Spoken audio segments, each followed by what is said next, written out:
Racikan Berita. Assalamualaikum warahmatullahi wabarakatuh. Selamat sore semua. Uiwatch kembali hadir di sini. Kita hari ini kedatangan tamu-tamu istimewa di Uiwatch, senior-senior kita dari alumni UI yang tergabung dalam Uiwatch. Pemirsa, di sebelah kiri saya ada Bang Hengki Luntungan. Prof, apa kabar? Waduh, selamat siang. Senang sekali nih ketemu. Sudah berapa puluh tahun kita tidak ketemu nih. Waduh, luar biasa nih. Bang Boyong, apa kabar? Ini dari angkatan 74 ini, luar biasa nih. Masya Allah. Senang sekali kita ketemu hari ini. Pemirsa, yang ada di Eropa, di Amerika, sampai di Asia, dari ujung barat sampai timur, seluruh Indonesia. Kita lihat hari ini. Tema kita hari ini akan membahas masalah PIK 2 yang lagi rame saat ini dimanapun. Semua berbincang masalah PIK 2 dengan pencabutan pagar, dengan tentara Angkatan Laut dan Marinir turun. Kita tanyakan sama ahli-ahli kita ini, senior-senior kita yang di sebelah kiri saya, Bang Hengki. Begini Bang, kemarin ini rame semua pagar ditarik, dicabut semuanya, ya kan? Ini ulah dari Aguan, dan kalau kita tarik ke atas itu ada Jokowi.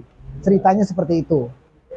Menurut Abang melihat kasus ini rame sedemikian rupa, semua membahas masalah ini, dari level bawah sampai atas, sampai lupa nih.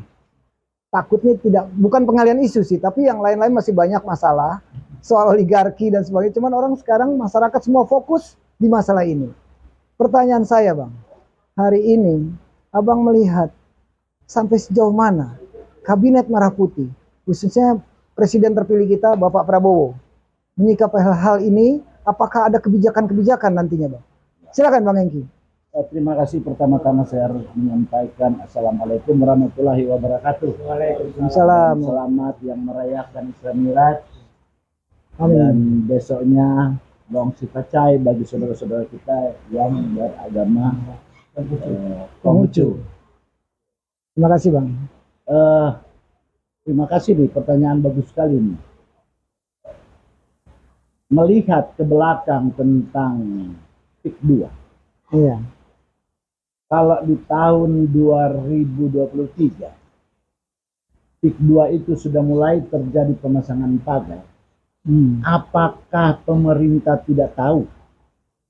Persoalannya, siapa yang memberikan izin dan siapa yang memancang pagar itu? Nah, jadi misterius ya Bang ya? Misterius. Tapi ini sebenarnya pura-pura aja misteriusnya. Katanya kita pura-pura ya. Karena di sana ada kepala desanya. Iya. Apa Asdin barang apa itu ya? Desa Kohot itu. Apakah dia melakukan itu tanpa ada tekanan dan atau pembayaran terhadap dirinya? Transaksi ya. Ada sebuah transaksi ekonomi untuk dia melakukan itu. Ya betul. Kedua, ketika dia mengajukan untuk pembuatan sertifikasi, ya udah kalau dia melewatin camat tidak apa-apa. Tetapi ada di sana kepala kantor Badan Pertanahan Nasional. Tangerang maksudnya ya. Saya ingatkan dari bulan yang kemarin, jika ini mengembang, hati-hati. Yang akan kena kepala kantor BPN. Oke? Tidak mungkin kepala kantor BPN itu membuat sertifikasi atas laut yang notabene-nya laut di sertifikat Bang. Ya, Republik Indonesia. Notabene-nya bahwa laut itu adalah milik negara. Iya. Itu tercantum dalam Undang-Undang 45. Jika itu dipatok, pertanyaannya, siapa yang memerintahkan, siapa yang punya kepentingan, siapa yang melakukan? Menurut Abang siapa Bang? Lah tentunya orang yang berkepentingan itu kan tentang pengembangan apa yang disebut Pantai Indah Kapuk Jilid 2. Iya. Siapa itu saya nggak mau menyebut orangnya, tetapi orang semua tahu. Jadi PSN ya, Ya, sehingga proyek strategis nasional. ada kemustahilan jika pada 2023 presiden tidak tahu. Itu kemustahilan. Saat itu masih Pak Jokowi. Ya iya dong. Ya, kalau Bapak Presiden yang terhormat Raja Jawa Pak Jokowi ya, tidak tahu, itu pura-pura. Aku yakin saya pura-pura. Sehingga saya menyampaikan bahwa apa yang terjadi pada PIK 2 adalah pelanggaran total. Sehingga Bapak Presiden Prabowo memerintahkan pertama KKP untuk segera membatalkan. Lambatnya KKP berbuat, maka diperintahkanlah TNI. TNI ya. Bongkar, jangan pakai tunggu. Maka Komisi 4 yang membidangi pertanahan, yang diketuai oleh Ibu yang terhormat, Ibu Titi. Ibu Titi Prabowo, turun tangan beliau. Titi Soeharto, turun sama-sama di tempat itu. Nah, betul. Sekarang tadi menyambung pertanyaan. Ada aktor intelektual. Apa langkah pemerintah? Kira-kira begitu kan? Iya. Nah, pertanyaan ini kan sudah jelas. Ketika itu diperintahkan bongkar, maka bongkar pakai tank, bos. Pakai amfibi. Amfibi ya. Tidak ada yang berani mengganggu di situ. Yang kedua, adalah ketidakmungkinan apabila TNI melakukan itu tanpa perintah dari Panglima tertinggi. Betul. Presiden. Dan itu sudah jelas disampaikan oleh Ketua Komisi 4 DPR RI. Telusuri dan cari aktor intelektual. Ya, perintah Bu Titi. Kenapa lambat? Dan apa langkah Kabinet Merah Putih? Saya tidak mengira-ngira, tapi sebuah analisis politik akan terjadi reshuffle. Wah, sampai situ ya Bang ya? Pasti akan terjadi reshuffle. Karena terjadinya PIK 2 itu adalah kong kali kong antara sebagian manusia atau sebagian besar keseluruhan dan segala macam yang sekarang direkrut oleh Pak Prabowo. Apakah Pak Prabowo tahu pada saat itu bahwa mereka ini terlibat dalam PIK 2? Oh, tidak tahu beliau. Pak Prabowo Tapi tidak ketika ini mulai terbongkar, aku yakin Bapak Prabowo dalam analisis politik sini, beliau bukan orang bodoh. Ya. Basicnya sebagai ilmuwan, maaf ya, militer, walaupun beliau tidak duduk dalam bangku kuliah yang formal. Akademisi ya. Tapi beliau belajar bagaimana sebuah kehidupan itu melalui bangku kuliah yang formal di akademi militer. Kedua, Pak Prabowo dari gennya itu bukan orang bodoh. Pakainya itu pendiri, pejuang, pendiri BNI 46. Iya. Bapaknya Menteri Keuangan nggak tahu berapa banyak periode. Iya. Turun kepada beliau. Sungguh hebat beliau. Dan gak main-main. Ketika beliau membuat partai politik, artinya beliau mencintai bangsa ini dan mencintai rakyat Indonesia sendiri. Betul Bang. Sehingga apa kata beliau? Kita bersabar. Ya, betul. Artinya barang itu kan akan datang. Akan terjadi sebuah waktu 6 bulan kan? Ya, akan terjadi sebuah perubahan. Besar-besaran katanya ya. Saya tidak mungkin menyampaikan ini bahwa ini akan terjadi perubahan besar-besaran karena si dia enggak. Dalam analisis politik, sebagaimana saya menjalankan kehidupan politik praktis maupun sebagai intelektual dalam dunia politik, dan kebetulan itu adalah jurusan saya, jadi barang ini Pak. Paling tidak dari sekian banyak pejabat, ya 6 lah di gulung pertama. 6 personil kementerian maupun setingkat menteri akan direkrut. Ini prediksi Abang? Prediksi analisis saya yang akan terjadi. Sama dengan saya prediksi 2 bulan kemarin. PIK 2 akan meledak. Nah, saya bukan dukun politik. Tapi kata Bung Karno begini, mengasah pisau sejarah. Agar kita mampu untuk mengambil kesimpulan dari kenyataan kemarin, hari ini, dan besok. Kira-kira begitu.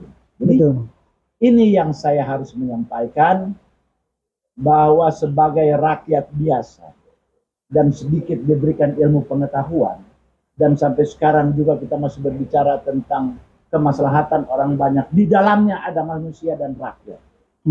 Nah, saya masih tetap peduli. Saya berharap bahwa nanti di Kabinet Merah Putih ini akan mencapai Indonesia Emas sebagaimana tujuan akhir yang diprogramkan oleh Pak Prabowo. Bukan oleh Pak Jokowi. Bukan. Nggak berhasil lah beliau. Saya katakan blank 1000%. Ingat ketika Pak SBY mengatakan, udah berhentilah nambah hutang. Kami sudah membayar kok, ini tambah lagi hutangnya. Di masa Jokowi. Iya. Nah, itu sebuah protes yang keras.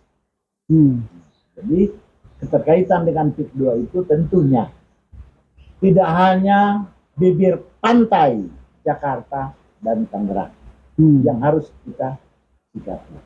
Di Madura ada, di Bali ada, di Manado ada. Nah, ini yang harus kita bicarakan secara nasional dan global.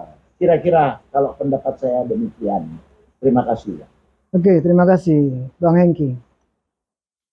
Pemirsa, Bang Hengki ini turun dari zaman dulu, dari tahun 76, ya Bang ya. Sampai detik ini baru turun gunung lagi nih. Ketemu lagi kita. Jadi kesimpulan definisi dari Bang Hengki ini akan ada reshuffle. Prediksinya ya Bang ya? Pasti. Oke, terima kasih Bang. Selanjutnya, Bang Boyong. Bagaimana tanggapan Abang? Ya, saya menyinggung tadi soal presiden kita ini, Bang. Presiden kita ini adalah seorang jenderal, punya kapasitas, punya keberanian. Cuma ada satu, mau nggak dia melakukan? Dengan kondisi yang sekarang ini, dia harus berani. Insya Allah. Ya. Berani, jangan tunggu-tunggu lagi, udah kelihatan. Barang udah jelas. Udah jelas, barangnya udah jelas kalau Medan jelas. Iya. Itu seperti Menteri KKP. Ngapain? Dia ulur-ulur waktu. Betul. Ya. Kayaknya kita nih, rakyat Indonesia ini bukan rakyat yang bodoh lagi. Cuma kan kita sifatnya ikhlas ya. Betul. Masyarakat kita ini kan masyarakat yang ikhlas. Ya. Hmm. Sepanjang Prabowo berani berbuat, ya, sebagai seorang presiden, dia ini presiden yang legal ya. Dia penguasa pada saat ini. Tetapi ada yang menguasai republik ini. Kita tahu sendiri. Yaitu misalnya Oligarki. Ya, oligarki. Oligarki hitam. Dia harus berani demi rakyat yang tertindas. Kalau kita lihat di PIK 2, kita kan ke sana. Kita lihat bagaimana sengsaranya masyarakat di sana. Tanah untuk mengambil tanahnya aja. Itu dia mengambil, bukan membeli. Iya. Mengintimidasi rakyat, menipu rakyat, merampok rakyat. Ya. Dari harga 500, turun 300, turun 200, sampai 50.000. Dan transaksinya, menurut data yang saya baca, itu transaksinya di kantor polisi atau di kantor kelurahan. Waduh. Ngeri. Ngeri betul. Ada lagi preman. Lu mau nggak? Kita nggak usah sebut orangnya udah banyak, sebut seleran kita cerita. Nah, saya rasa Republik ini Bu dalam keadaan yang tidak baik-baik saja. Di depan mata kita. Mungkin tadi disebut Madam Hengki, di daerah lain banyak. Tapi yang kita selesaikan dulu dah yang di depan mata kita. Ya. Dalam jangka pendek ini harus selesai. Ya, selama ini kita lihat kebijakannya Prabowo juga memerintah langsung Panglima. Itu nggak main-main. Betul. Bukan tugasnya Angkatan Laut. Betul, Angkatan Laut itu menjaga keamanan. Ya. Ya. Tapi kalau Tapi ramai sekali bang kemarin waktu pencabutan pagar. wah, Ada pas saya tidur semua ramai di situ. kita ke sana, Iya, kita turun lihat. semua. Itu nama masyarakat, TNI AL, udah dah gabung semua. Tapi ada juga yang basa-basi. Ya, kelihatan lah kalau dia basa-basi, sehingga dia juga tampil di situ melihat marinir agak sungkan-sungkan, padahal dia juga pakai seragam. Kelihatan, Gak bisa bohong ya bang ya? nggak mau, nggak berani dekat ya sama TNI, sama marinir. Ya, Siapa tuh bang? hah? Siapa tuh? Dari TNI atau? Itu atau kan dari KKP satu, ada Aero, ya, dari kepolisian. Kan itu turun semua juga, tapi nggak berani nongol. Mau diwawancara sama TV aja nggak berani. Iya. Dari situ udah kelihatan permainan mereka. Oke lah, kita minta sama kepolisian terutama ya, nggak usah lah intimidasi rakyat lagi di sana. Kasihan. Iya. Sian bang. Rakyat itu takut sama polisi. Tetapi dengan kehadiran kita kemarin, semua bersemangat. Itu udah ngomong, udah bisik-bisik aja di depan. Ini kalau salah-salah buat kelelepin yang namanya polisi. Sampai ada yang ngomong begitu. Lihat nelayannya, kenapa Pak? Waduh, udahlah. Jadi kita minta sama kepolisian lah, tolonglah netral aja. Nggak minta banyak, nggak usah berpihak. Karena ini punya kita sama-sama. Harus netral ya bang ya? Ya netral aja lah. Ya kan tugasnya mengamankan, mengayomi ya masyarakat. Betul, betul. Bukan tugas dia yang sudah ini loh tugas lo. Ini bukan mengayomi, enggak. Betul. Betul mengamankan, tapi berpihak. Betul. Seharusnya dia nggak boleh berpihak. Nah kita minta sama, kalau saya terus terang jadi Prabowo, saya pecat tuh nama Kapolri. Kalau saya udah capek. Cat Kapolri ya, berarti ya. Kira-kira demikian. Oke. Bang Engki mau bicara lagi nih. Terima kasih Bang Buyung. Terakhir buat Bang Engki satu pertanyaan Bang. Bagaimana pendapat Abang? Apakah Pak Prabowo presiden kita ini berani memberantas semuanya Bang? Dalam waktu dekat. Karena saya lihat videonya terakhir, bahasanya semua masyarakat diminta bersabar sampai 6 bulan. Tapi kan yang lain udah pada nggak sabar nih Bang. Abang melihat dari kacamata Abang, bagaimana pandangan Abang? Implementasi atas pembongkaran PIK itu merupakan pintu masuk untuk Pak Prabowo menyatakan sebuah keberanian. Ya harus punya sikap ya. Ya. Kedua, apa yang dilakukan dan didampingi oleh Ibu Titi Soeharto pada saat turun ke lapangan itu jelas-jelas menyatakan bahwa bangsa Indonesia, rakyat Indonesia tidak setuju dengan pola. Sinyalnya begitu. Sinyalnya begitu ya. Sehingga aku yakin bahwa mungkin nggak sampai 6 bulan atau mungkin lebih, tetapi saya berharap 100 hari pertama, 100 hari kedua, insya Allah di 100 hari ketiga, pada 9 bulan mendatang, ini sudah terjadi apa yang kita harapkan. Bahwa masyarakat akan kembali sebagaimana kehidupan yang normatif. Khususnya nelayan di pantai utara, nelayan di Banten, sampai ke Serang itu, Kronjo segala ya kan? Di Bekasi juga, ke Pulau Cangkir segala, Serang. Ini yang harus kita sikapi. Dan ketakutan adalah kebodohan. Iya. Aku yakin Bung Karno punya ucapan ini akan tertanam dalam hati sanubari Prabowo. Ketakutan adalah kebodohan. Terima kasih. Oke. Pemirsa, kita melihat dan mendengar dari Bang Hengki dan Bang Buyung, mereka semua aktivis yang sekarang turun gunung dengan ada kasus PIK 2 ini. Oke pemirsa, kita jumpa lagi. Oke, silakan. Masih 1 menit ya Bang? Ya, kita berharap Prabowo bersikap tegas. Oke. Kondisi kita pada saat ini hanya satu. Dengan ketegasannya Prabowo, dengan sikapnya Prabowo membela rakyat,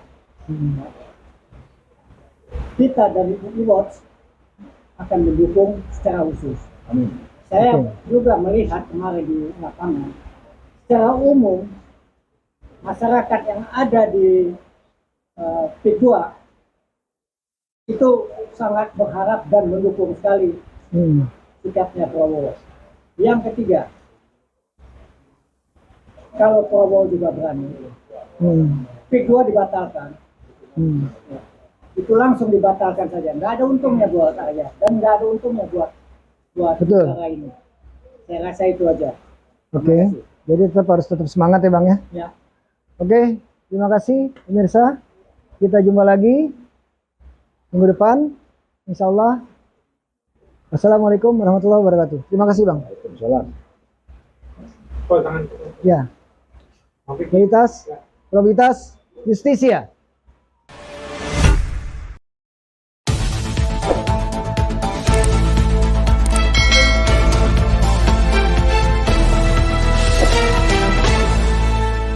Racikan Berita